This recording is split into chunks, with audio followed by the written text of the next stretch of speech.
What did we find from the data?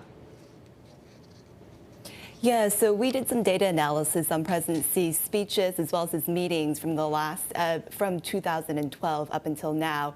And what we found was that while he sporadically mentioned common prosperity in his first 8 years in power, it really picked up last year and it surged this year. And so it's an indicator that this has really become a policy priority.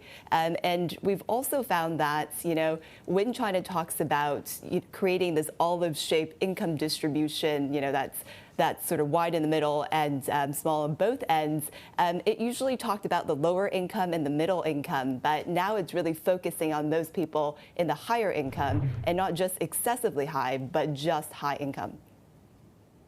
So why are these catchphrases and slogans becoming so important now?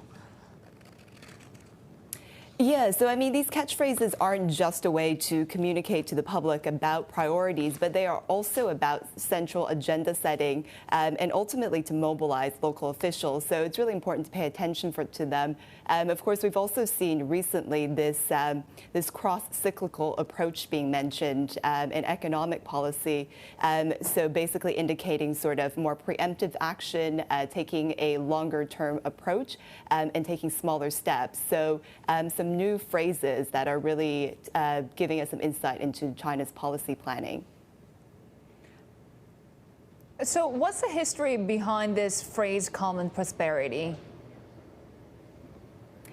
Yeah, so common prosperity was initially included in party documents by Mao Zedong.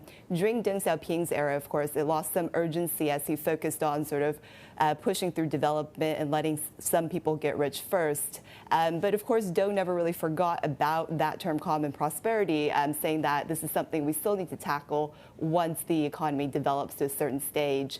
And it seems that we're seeing some of that now.